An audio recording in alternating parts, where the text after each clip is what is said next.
La locanda da Lino Solighetto nasce nel 1961 da un'idea di Lino Toffolin, il suo storico chef e padrone di casa.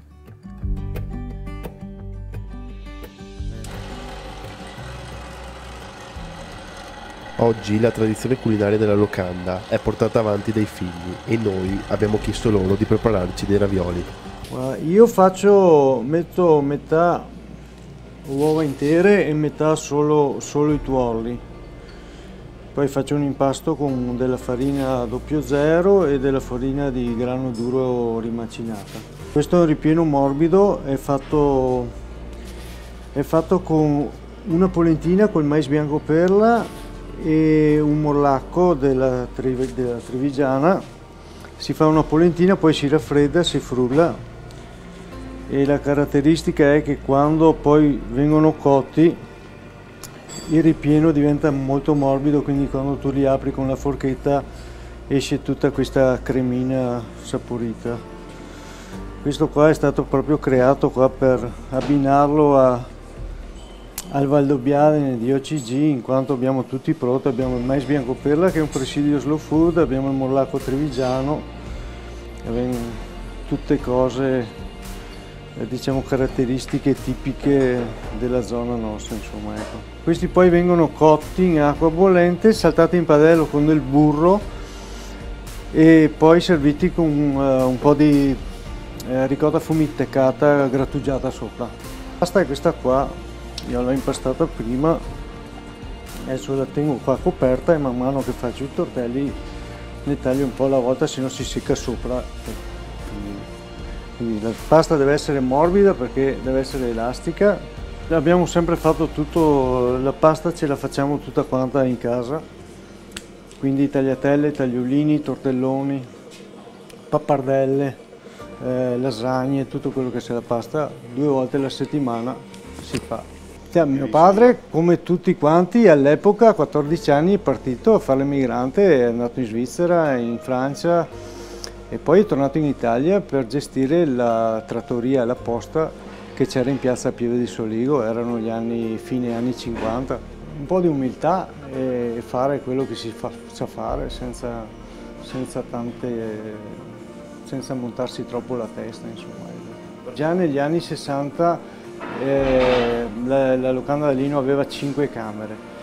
Poi nel 75 è arrivata anche Totti Dal Monte, che da quando è arrivata qua ha vissuto qua, aveva un piano solo per lei, faceva scuola di musica e di canto fino a quando ha terminato il suo percorso in testavita qua, insomma, quindi ha vissuto gli ultimi 15 anni della sua vita qua all'interno.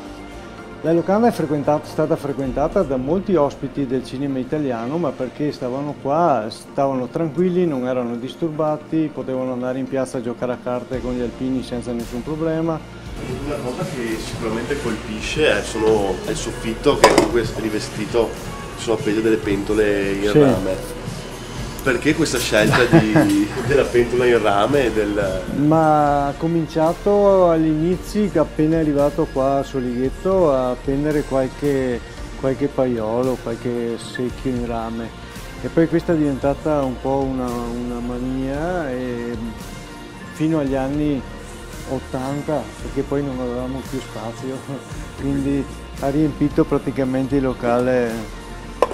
Sono pentole autentiche, venivano usate o in cantina per il travaso o per andare a prendere l'acqua. Poi ci sono quelle più grosse che erano usate per fare la polenta, le caliere, un po' diverse, fatte un po' a cono. Allora, i tortelli stanno cuocendo, bastano pochi minuti perché la pasta l'abbiamo appena fatta.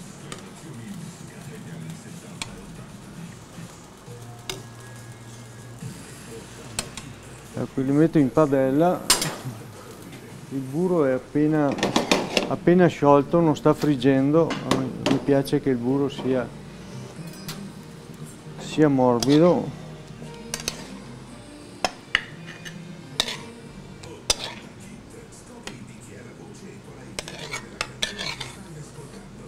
Facciamo così, ci mettiamo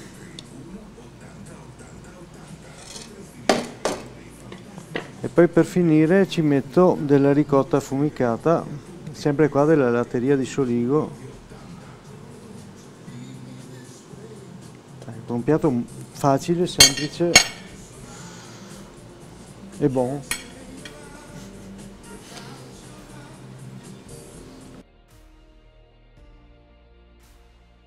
Lino è uno di quei luoghi magici che sono riusciti a conservare intatto il fascino della nostra storia dal dopoguerra ad oggi, a partire dalle centinaia di pentole in rame appese al soffitto, passando per il caminetto gigante per cucinare lo spiedo, fino ai ritratti e memorabilia appesi alle pareti.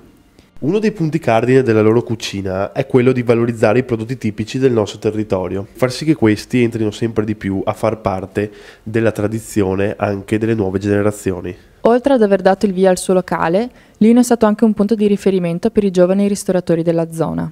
Tutti quanti loro riconoscono il valore di Lino in tutta questa storia qua. Cioè lui è stato un capostipite, è arrivato qua a fine anni 50, quando la ristorazione praticamente era a livelli agli inizi, e tramite lui, tramite quelli che sono poi usciti da qua, parlo anche di Gigetto, parlo di Mauro e Vito che sono miei cugini, parlo di tutti quanti queste persone, poi sono cresciuti nel tempo e hanno dato il lustro a questa zona qua.